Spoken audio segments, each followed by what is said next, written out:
Hai guys, welcome to Private English. Balik lagi bersama aku Shirley. Dan kali ini aku akan membahas soal-soal TBI pasca sarjana S2, S3 ataupun PPDS, PPDGS dan profesi di Universitas Airlangga tahun 2026. Nah, buat teman-teman nih yang lagi mencoba di gelombang ketiga, kalian boleh banget lihat video aku ini dan perhatikan baik-baik karena aku alhamdulillah lolos di Universitas Airlangga one shot di gelombang 2 kemarin. Dan aku lulus di ilmu linguistik. Makanya sekarang aku pengen berbagi gimana sih caranya untuk ngerjain TBI pasca sarjana UNER. By the way, untuk UNER sendiri itu TBI-nya tuh lumayan sulit guys kalau menurut aku dibandingkan soal TOEFL ITP. Aku lebih memilih untuk mengerjakan soal TOEFL ITP sih jujur. Tapi tenang aja karena sebenarnya ini bisa tetap kita akalin kok. Let's go teman-teman. Kita mulai dulu dari number one. Nah, di sini kalau misalnya kalian pengen jawab soal grammar, yang harus kalian cari adalah kelengkapan subjek dan verb dulu. Karena suatu kalimat itu pasti harus memiliki subjek dan verb. Kalau udah punya subjek, udah punya verb, artinya dia nyari hal yang lain. Kadang, kenapa kita harus cari subjek dan verbnya dulu? Karena biar kita bisa curigain, oh iya, misalnya subjeknya ada, tapi ternyata verbnya belum lengkap, belum ada nih, maka kita harus nyari verb. Tapi kalau misalnya ternyata ada subjek, ada verb, berarti ya kita nyari hal yang lain, entah yang menjelaskan subjek atau yang menjelaskan si verbnya. Seperti itu, tergantung dari titik-titiknya, posisinya ada di mana. Oke, next number one. Di sini kira-kira subjeknya yang mana nih? Nah, ini dia yang sangat-sangat bikin orang terjebak. Oke, ini ada yang namanya apositif guys. Ini ada koma, di sini ada koma. Subjek utamanya sebenarnya adalah yang ini. Nih, the government's free health screening program.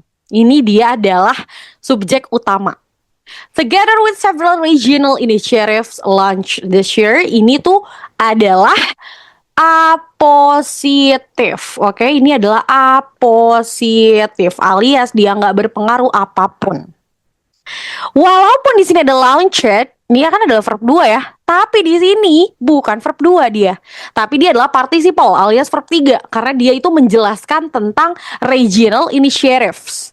Nah, dia menjelaskan si regional initiatives ini. Jadi ini bukan verb tapi melainkan dia adalah participle. Pokoknya ini tuh adalah apositif ya guys. Kalau ada koma gini namanya apositif. Terus verbnya mana? Nah, ini dia berarti kita harus melengkapi si verb titik-titik expected. Berarti yang mana nih? Subjeknya itu tunggal ya. The government's free health screening program itu kan tunggal ya. Nah, berarti yang mana yang paling tepat teman-teman?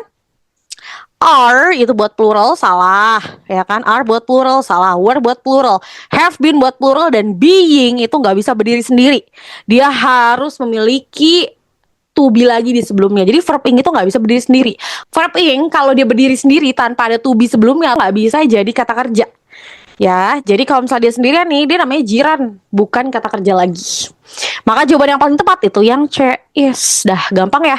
Ini materinya namanya adalah subject verb agreement, SVA tambah apositif.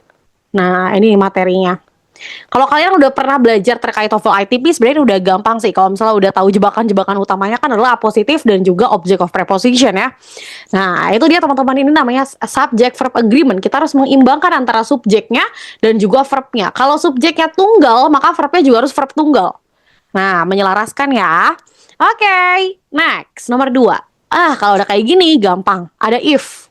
Nah, kalau ada if, udah pasti ini namanya conditional sentence ya. Conditional sentence alias kalimat pengandaian if clause. Biasa orang sebut juga dia sebagai if clause. Nah, kalau if clause nggak perlu dibayangin kayak, oh iya ini yang mana ya? Ini yang tenses apa ketemu apa ya? Nggak perlu kayak gitu. Udah ada polanya sendiri. Nah, gimana tuh? Di sini aku cukup lihat. Subjek yang pertama adalah the Cyber Security Division. Ini subjek. Verbnya adalah had responded. Ada had, ada responded, berarti ini verb 3. Ini adalah tipe ketiga. Dari sini aja aku udah tahu. Tipe 3 dalam if clause itu kalau ada had tambah verb 3, pasti pasangannya atau klausa setelahnya itu harus memenuhi syarat would have tambah verb 3. ini udah mutlak, ini udah rumus. Rumusnya udah seperti ini tipe 3 nih, conditional sentence tipe 3. Nah, gampang kataku juga. Kalau misalnya kalian udah memahami dan menguasai conditional sentence, akan lebih gampang dalam menguraikan dan menganalisis si soalnya. Cukup lihat aja, oh iya ada have tambah verb 3. Jawabannya cukup yang would have tambah verb 3 lagi. Maka yang mana? Yang paling tepat jelas yang B. Dah selesai, langsung ketemu jawabannya. Itu guys, jadi conditional sentence atau if clause itu lihat polanya doang. Gak perlu pusing-pusing lihat pola, selesai ketemu 5 detik, gampang langsung nemu jawabannya. Oke, next lagi nomor 3. Nah, di sini several economists warn, ini dia tuh kayaknya dia itu bisa kita curigain dulu nih. Gimana tuh caranya? Nih, di sini ada if tiba-tiba di tengah-tengah. Jadi if itu nggak nentu, nggak cuma ada di depan aja, tapi dia juga bisa dengan konteks seperti ini. If-nya ditaruh di tengah. Nah, hati-hati. If-nya di tengah, kita analisis lagi. Global oil production subject continuous, ini verb 1 SIS. Ini bisa jadi tipe 0, bisa jadi tipe 1. Kalau tipe 0 dia fakta, kalau tipe 1 dia belum terjadi. Nah, berarti kira-kira yang mana? Oh, ternyata ada kata next semester. Artinya di sini dia adalah tipe 1. Tipe 1. Tipe 1 itu saat ketemu sama apa? Simple present. Nah, if ketemu simple present, maka harus ketemu sama simple future. Udah deh, gampang. Yang mana yang simple future, teman-teman? Betul banget, yang will be. Nah, gitu deh. Will tambah verb 1. Be itu verb 1 ya. Oke, nemu segampang itu langsung ketemu jawabannya yang C. Oke, gampang ya. Ternyata jangan terkecoh walaupun tiba-tiba if-nya di tengah-tengah, bisa tetap ketemu kok jawabannya. Karena udah ada, yang pertama kalian harus paham dengan time cycle, yang kedua harus paham dan udah nempel di otak tipe 0, 1, 2, 3 dari conditional sentence. Itu udah gampang, tinggal nyari pola, nggak perlu diartiin, gampang ketemu. Oke, nomor 4. The minister state that all public transportation passengers, titik-titik where.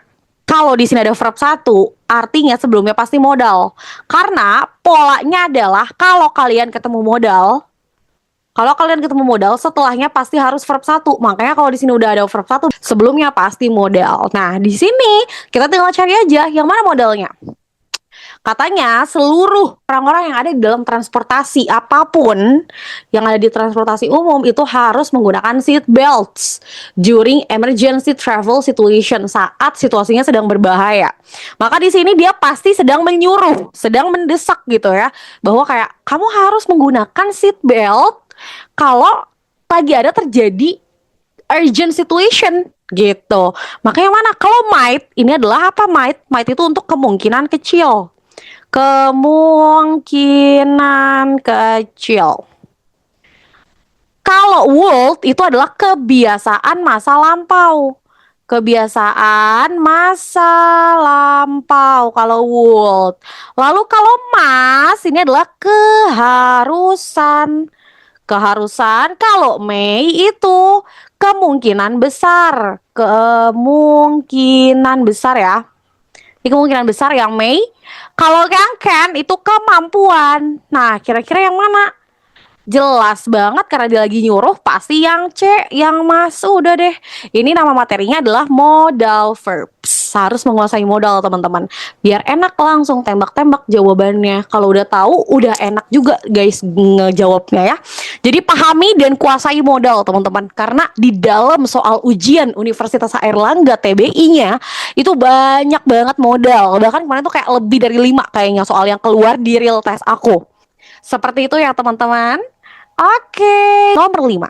The corruption case involving several regional officials investigated by Anti-Corruption Commission since early March.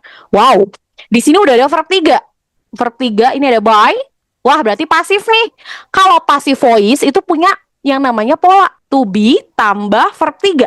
Ini pola pasif. Nah, ini udah verb tiganya. Berarti kita tinggal cari to be tambah verb tiga. Di sini kita lihat tensesnya apa? Ada since early March. Kalau ada since, itu punyanya siapa sih teman-teman? Tenses apa ini kalau ada since? Jelas dia punyanya present perfect. Present perfect tense, ya kan? Present perfect. Kalau present perfect, kan secara umum dia subject plus have atau has tambah verb tiga ya. Kalau pasif dia berubah bentuk. Dia berubah bentuk jadi subjek plus have atau has tambah been tambah verb 3. Nah, ini dia pasif. Ini P pasif, ini A aktif. Nah, berarti kalau dia lagi ada by di sini nih. Oh ya, ini aku tambahin sini ya. Kalau pasif tuh identik dengan kata by biasanya. Nah, kalau udah ada by berarti kan udah terbukti dia pasif. Maka kita harus menggunakan pola yang bawah.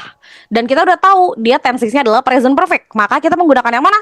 Jelas banget yang C, has been. Kenapa? Karena di sini yang menjadi subjek utamanya bukanlah regional officials. Tapi di sini yang menjadi subjek utamanya adalah the corruption case. Ini namanya present perfect yang pasif. Gampang banget. Next. Nah, ini dia soal yang paling juga sering keluar, yaitu adalah paralel. Alias kata-katanya, kelas katanya harus sama. Kelas kata harus sama. Pertama cari dulu subject verb. Subjek ada residence, verbnya were instructed to speak politely, argue logically, and respond bla bla bla. Pasti belakangnya li juga. Kenapa? Karena ini merupakan adverb of manner. Ini adalah paralelism untuk adv of manner ya. Adverb of manner. Nah, gampang. To speak politely, argue logically, and respond confidently. Maka jawabannya yang C. Gampang banget. Selesai. Coba kita lihat di sini nomor 7. One of the journalists who frequently blah blah blah. Frequently ini berarti menandakan dia punyanya simple present tense. Kalau ada kata frequently itu pasti punya simple present. Simple present subject plus verb 1 atau verb 1 SIS. Kita lihat dulu subjek utamanya siapa? One of the journalists. Di sini adalah one of the journalist, artinya dia satu orang kan? Kalau satu orang berarti pakai verb 1 SIS. Kalau verb 1 SIS, yang mana kira-kira jawabannya? Yang B, investigates. Jawab, selesai.